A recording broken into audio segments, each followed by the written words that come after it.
नमस्कार दोस्तों, स्वागत है आपका आज के मुख्य समाचारों में। जी हां दोस्तों, आपको यहां पर देखने को मिलेंगी सुबह से लेकर शाम तक की तमाम बड़ी खबरें मुख्य समाचार ब्रेकिंग न्यूज अपडेट्स के रूप में। तो चलिए दोस्तों, जान लेते हैं आज की पहली बड़ी खबर। कांग्रेस को ईस्ट के बदले नॉर्थ वेस्ट सीट देगी आम आदमी पार्टी, दिल्ली में इंडिया की सीट शेयरिंग हुई फाइनल। जी हां दोस्तों, लोकसभा चुनाव के मद्देनजर इंडिया गठबंधन में शामिल पार्टियों के बीच सीट बंटवारे पर लगातार चर्चा जारी है। इसी कड़ी में राष्ट्रीय राजधानी दिल्ली में आम आदमी पार्टी और कांग्रेस के बीच सीट बंटवारे पर सहमति बन गई है। यहां 4 सीटों पर आम आदमी पार्टी तो 3 सीटों पर कांग्रेस अपने उम्मीदवार उतारेगी। हालांकि दोनों पार्टियों के बीच एक सीट को लेकर पेच अभी भी फंसा हुआ था, लेकिन सूत्रों की माने तो अब उसे भी सुलझा लिया गया है। दिल्ली में आप और कांग्रेस के गठबंधन पर सूत्रों का कहना है कि जिस नॉर्थ वेस्ट सीट को लेकर दोनों पार्टियों के बीच पेच फंसा था, उसका समाधान निकल गया है। यह सीट कांग्रेस के खाते में चली गई है। वहीं इसकी बजाय आम आदमी पार्टी ईस्ट यानी कि पूर्वी दिल्ली से अपना उम्मीदवार उतारेगी। पहले नॉर्थ वेस्ट सीट पर आम आदमी पार्टी अपना उम्मीदवार उतारना चाहती थी, लेकिन कांग्रेस के प्रदेश अध्यक्ष इस आरक्षित सीट को अपने खाते में चाहते थे। इसके बाद दोस्तों, जान लेते हैं अगली खबर। बीजेपी पर ईडी सीबीआई के जरिए चंदा वसूली का आरोप। कांग्रेस ने कहा 30 कंपनियों पर कार्रवाई हुई, इनसे 335 करोड़ चंदा मिला। जी हां दोस्तों, कांग्रेस ने आरोप लगाया कि भाजपा सरकार ने चंदा वसूलने के लिए ईडी सीबीआई जैसी जांच एजेंसियों का गलत इस्तेमाल किया, इसलिए मामले की सुप्रीम कोर्ट की निगरानी में जांच की जानी चाहिए। शुक्रवार को कांग्रेस नेता जयराम रमेश ने मीडिया से कहा कि 2018-19 और 2022-23 के बीच भाजपा को लगभग 335 करोड़ रुपए का दान देने वाली कम से कम 30 कंपनियों को केंद्रीय एजेंसियों की कार्रवाई का सामना करना पड़ा है। जयराम रमेश ने बताया कि के वेणुगोपाल ने इस संबंध में वित्त मंत्री निर्मला सीतारमण को चिट्ठी लिखकर पूछा है कि 3 में से 2 एजेंसियां वित्त मंत्रालय के अधीन है। पूरा देश जानना चाहता है कि सरकार जांच एजेंसियों को रिमोट कंट्रोल से चला रही है। 2014 के बाद से राजनेताओं के खिलाफ ईडी के मामलों में 4 गुना बढ़ोतरी इस बात का सबूत है। इनमें से 95% केस विपक्षी नेताओं के खिलाफ है। इसके बाद दोस्तों, अगली बड़ी खबर। हमारे साथ हो सम्मानजनक व्यवहार, सुप्रीम कोर्ट पहुंचे किसान, जज के सामने रखी यह डिमांड। जी हां दोस्तों, न्यूनतम समर्थन मूल्य यानी कि एमएसपी की मांग को लेकर प्रदर्शन कर रहे किसानों ने शुक्रवार को सुप्रीम कोर्ट का रुख किया। केंद्र और राज्य सरकारों पर गंभीर आरोप लगाते हुए किसान यूनियन का आरोप है कि उन्हें शांतिपूर्ण प्रदर्शन से भी रोका जा रहा है। याचिका में दावा किया गया है कि कई किसान यूनियनों द्वारा अपनी फसलों के लिए एमएसपी की कानूनी गारंटी और स्वामीनाथन समिति की सिफारिशों को लागू करने की मांग को लेकर विरोध प्रदर्शन के आह्वान के बाद केंद्र और कुछ राज्यों ने धमकी जारी की है। सिख चैंबर ऑफ कॉमर्स के प्रबंधक निदेशक गेस्ट्रोस्ट थियोस द्वारा दायर याचिका में कहा गया है कि याचिकाकर्ता उन किसानों के हित की मांग कर रहे हैं जो अपने शांतिपूर्ण विरोध प्रदर्शन पर अनुचित व्यवहार का सामना कर रहे हैं। दावा किया गया है कि कुछ प्रदर्शनकारियों को विभिन्न राज्य सरकारों द्वारा जबरन गिरफ्तार किया गया, हिरासत में लिया गया। उनका कहना है कि केंद्र ने सोशल मीडिया खातों को अवरुद्ध करने, यातायात का मार्ग बदलने और सड़कों को अवरुद्ध करने सहित निषेधात्मक उपायों को अनुचित रूप से लागू किया है।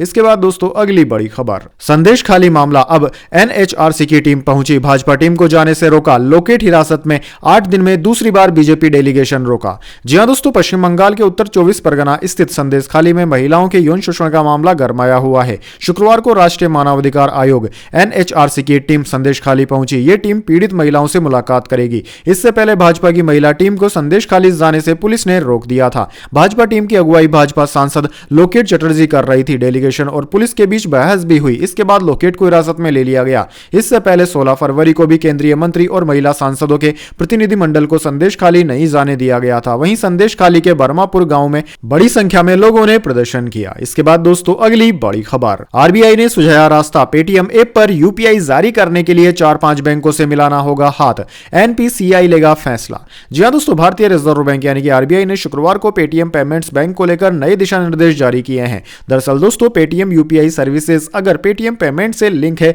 तो वो 15 मार्च के बाद नहीं चलेंगी। अगर इस सर्विस को जारी रखना है तो ग्राहकों और मर्चेंट को अपने पेटीएम यूपीआई को किसी और बैंक से लिंक करना होगा। पेटीएम की पेरेंट कंपनी 197 कम्युनिकेशन लिमिटेड इसके लिए 4-5 बैंकों से संपर्क में है। इसी बीच आरबीआई ने पेटीएम की यूपीआई सेवा को बरकरार रखने के लिए एनपीसीआई से जरूरी कदम उठाने को कहा है। इसके बाद दोस्तों, जान लेते हैं अगली खबर। डब्ल्यूपीएल की ओपनिंग सेरेमनी में 6 बॉलीवुड एक्टर्स की परफॉर्मेंस। शाहरुख खान पठान के गाने पर झूमे, कार्तिक, सिद्धार्थ, टाइगर और वरुण का भी डांस। जी हां दोस्तों, विमेंस प्रीमियर लीग यानी कि डब्ल्यूपीएल के सीजन 2 की ओपनिंग सेरेमनी में शुक्रवार को बॉलीवुड एक्टर्स की परफॉर्मेंस देखने को मिली। बेंगलुरु के एम चिन्नास्वामी स्टेडियम में करीब 45 मिनट चली सेरेमनी में शाहरुख खान, टाइगर श्रॉफ, शाहिद कपूर, वरुण धवन, सिद्धार्थ मल्होत्रा और कार्तिक आर्यन जैसे एक्टर्स ने परफॉर्मेंस किया। सेरेमनी की शुरुआत कार्तिक आर्यन ने भूल भुलैया के फिल्म के सॉन्ग तेरी आंखें भूल भुलैया पर डांस करके की। इसके बाद सिद्धार्थ मल्होत्रा ने शेरशाह के गाने राता लंबियां पर प्रस्तुति देकर दर्शकों को झूमने पर विवश कर दिया। इसके बाद दोस्तों अगली खबर, राहुल गांधी ने सीट शेयरिंग को लेकर उद्धव ठाकरे को फोन किया। 1 घंटे बाद की मुंबई की 6 लोकसभा सीटों पर दोनों पार्टियां अड़ी।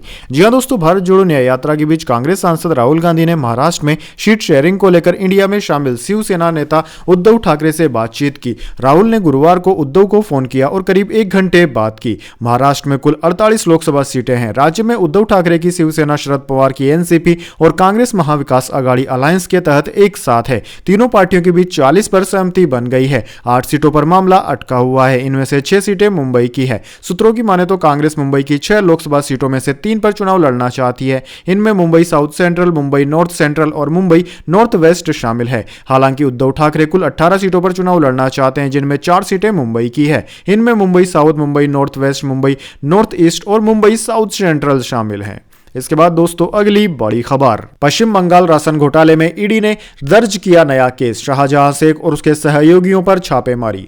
जी हां दोस्तों, पश्चिम बंगाल राशन घोटाले के आरोपी शाहजहां शेख की मुश्किलें थमने का नाम नहीं ले रही है। परिवर्तन निर्देशालय ने राशन घोटाले के आरोपी शाहजहां शेख और अन्य के खिलाफ नया केस दर्ज किया है। ईडी ने जमीन कब्जाने से जुड़े मामले में मनी लॉन्ड्रिंग का केस दर्ज किया। ईडी के अधिकारी शाहजहां शेख और उससे जुड़े लोगों के यहां छापेमारी कर रहे हैं। 6 से ज्यादा लोकेशंस पर छापेमारी की गई है। इसके बाद दोस्तों अगली बड़ी खबर, जन विश्वास रैली में बेकाबू हुई भीड़, टूटी कुर्सियां। सुपौल में तेजस्वी ने चुनाव को लेकर एनडीए को ललकारा। जी हां दोस्तों, जन विश्वास यात्रा के तहत शुक्रवार की शाम औरंगाबाद के गांधी मैदान पर आए पूर्व उप मुख्यमंत्री तेजस्वी यादव की सभा में भीड़ बेकाबू हो गई और भगदड़ मच गया। भीड़ के द्वारा न सिर्फ बैरिकेडिंग तोड़ी गई बल्कि कई कुर्सियां तोड़ डाली गई। इस दौरान वहां प्रतिनियुक्त पुलिसकर्मी भी अप्रत्याशित भीड़ को देखकर बेबस बनी रही। कई महिलाओं को परेशानियों का सामना करना पड़ा। वहीं तेजस्वी यादव के भाषण में निशाने पर प्रधानमंत्री मोदी और सीएम नीतीश कुमार रहे। उन्होंने कहा कि प्रधानमंत्री के कंधे पर बैठकर मुख्यमंत्री चाहते हैं कि लोकसभा के साथ ही विधानसभा का चुनाव करा लें। उन्होंने ललकारते हुए कहा कि यदि हिम्मत है तो ऐसा करके दिखा दें। बिहार में एनडीए का खाता भी लोकसभा में नहीं खुलेगा और विधानसभा में भी बुरी तरह हराएंगे। इसके बाद दोस्तों अगली खबर, रांची टेस्ट में जो रूट का शतक। पहले दिन इंग्लैंड ने 302 रन 7 विकेट के नुकसान पर बनाया। डेब्यूटेंट आकाशदीप ने झटके 3 विकेट। जी हां दोस्तों, रांची टेस्ट का पहला दिन जो रूट की वापसी के नाम रहा। उन्होंने 13 पारियों बाद टेस्ट में शतक लगाया। वह 106 रन बनाकर नॉट आउट रहे। रूट के दम पर इंग्लैंड ने दिन का खेल खत्म होने तक 7 विकेट पर 302 रन बना लिए। भारत से डेब्यू मैच में आकाशदीप ने 3 विकेट लिए। मोहम्मद सिराज को 2 सफलताएं मिली। एक विकेट रविचंद्रन अश्विन और रविंद्र जडेजा को भी मिला। वहीं दोस्तों इससे पहले भारतीय टीम टॉस हार गई थी और इंग्लैंड ने टॉस जीतकर पहले बैटिंग चुनी थी। ओपनर्स ने तेजी से 47 रन जोड़े। बेन डकेट 11 रन बनाकर आकाशदीप का शिकार हुए।